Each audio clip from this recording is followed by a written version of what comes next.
Ugh, maybe I shouldn't have done that. Welcome to WatchMojo.com, and today we're counting down our picks for the top 10 games that make you feel really bad for being evil. Juhani was a dear companion to me for many years. We spent many nights together alone under the stars. That will never happen again thanks to you. Before we begin, we publish new videos every day, so be sure to subscribe for more great content. For this list, we'll be looking at those video games that make us feel terrible for either playing as the villain or for choosing an evil path. This feeling can be through the character interactions, story outcomes, or just the general dirty feeling of acting out evil intentions. You can either fight at my side or get crushed under my heel. But you will not stand in my way. Number 10, Mass Effect series. I don't have to prove anything. Spectres are above the law. We clear? That may go down in history as the shortest interrogation ever. One of the major draws of the Mass Effect series is your ability to make choices that affect how the characters and story play out. This means that it is entirely possible to do a Renegade playthrough, which sees you being the most racist, disgusting, and vile person in the entire galaxy. Relationships will sour, everyone will hate your guts, and people will definitely die. However, a small piece of you will probably die in the process as well, as you might end up hating yourself for some of the choices you're forced to make. So, have fun. Costing hundreds I've had enough of your disingenuous assertions. Number 9, Crusader Kings 2. In this game, you control a medieval dynasty, and like the real dynasties of old, you decide your fate and success through relationships, marriages, alliances, and assassinations. It's basically a mix of real-life history and Game of Thrones, and at times it can be just as devastating too. You can pull off a ton of evil deeds during the game, like assassinating your own children, murdering or betraying your wives, forcing people into unhealthy marriages, or raising your child into becoming a murderous psychopath. Really, the possibility of evil is limitless, and you will feel a tinge of guilt and remorse with every beheading.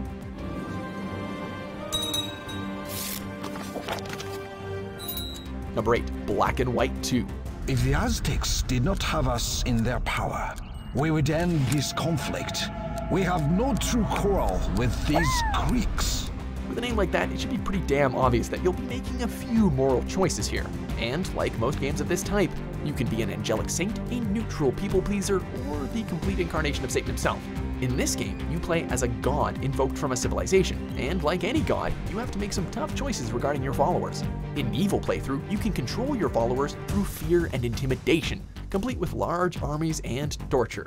It may sound badass and fun, but once the time comes to actually do the ruling, you'll find out it's anything but.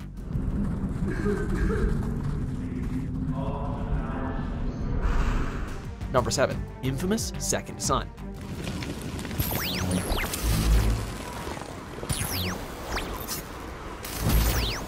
Your character, Delsin Rowe, acquires supernatural powers, which grants him the ability to control various environmental factors like smoke, concrete, video, and neon. Yeah, just go with it. It also comes with a karma system, and if you choose to use your power for evil, you will definitely pay for it in pieces of your soul. You will kill and vaporize innocent people. Citizens will sorrowfully confront you about their dead family members. You can violently murder someone within earshot of their own daughter. In short, you will become a supervillain, and you will feel pretty awful about it. Number 6, Command and Conquer Red Alert.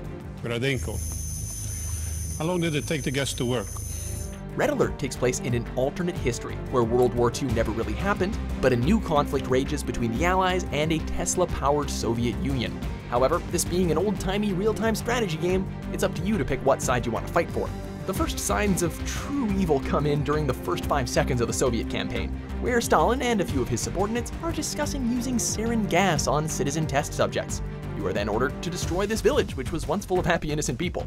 While the graphics are definitely primitive, the implications of erasing an entire village is definitely gonna mess with your conscience. Unless you're a complete psychopath. Number 5, Star Wars Knights of the Old Republic. Your only goal is to manipulate those who are strong in the Force. The fear of the dark side is a tool to maintain control. Who knew that a Star Wars game could be so damn powerful and morally repugnant? Throughout this game, you share the same conundrum that Luke faced in the original trilogy. Remain good and defeat the forces of evil, or succumb to the dark side and become the new Dark Lord. So let us just tell you now, taking the dark path is kinda devastating.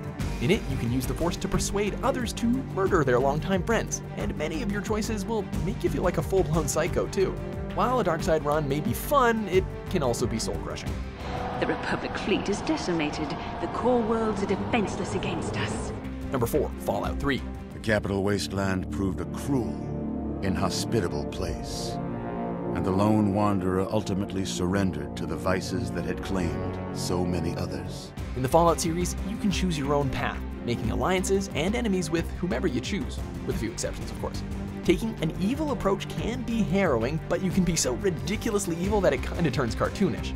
However, there's one action in particular which makes you feel like a complete monster. You know the one, the option to nuke Megaton. If you do, you'll not only set off a friggin' nuke, but you destroy one of the only remaining outposts of civilization and kill countless innocent people, including a bunch of kids. If you don't feel bad about doing that, then I don't know what to tell you, man. What transcendent beauty. What purifying light. Number 3, Spec Ops: The Line. This was too much. Stop talking. What'd you just say? He means the smoke is toxic. Keep your mouth shut. Yeah, right. Spec Ops: The Line may look like your average shooter, but hot damn does this story leave an impression on you. While you may not feel evil during your playthrough, you certainly do evil things, whether they were intentional or not. And man, is it ever brutal. Throughout the story, you will decimate innocent civilians, including a mother and child, with white phosphorus. You massacre hundreds of soldiers acting in self-defense, you will destroy a city's water source and doom the population to death, and your character will slowly descend into madness due to the atrocities he's committed. When the story is complete, you will feel walloped and kinda dirty. Are those civilians? Where'd they come from? There's no camp here. Number 2, Undertale.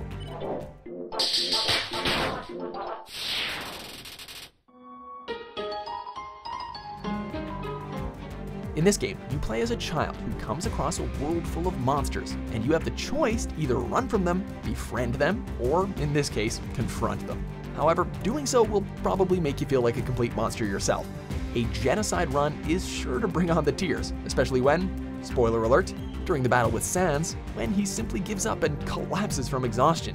You will feel basically irredeemable after turning these complex and sympathetic characters to dust. And we challenge basically anyone to get through a no mercy run without feeling any deep pangs of regret.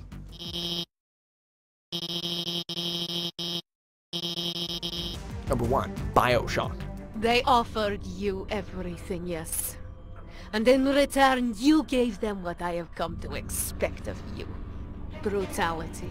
When BioShock released in 2007, it was immediately praised for its setting, gameplay, and story, which consisted of a major moral decision: harvest or free the Little Sisters.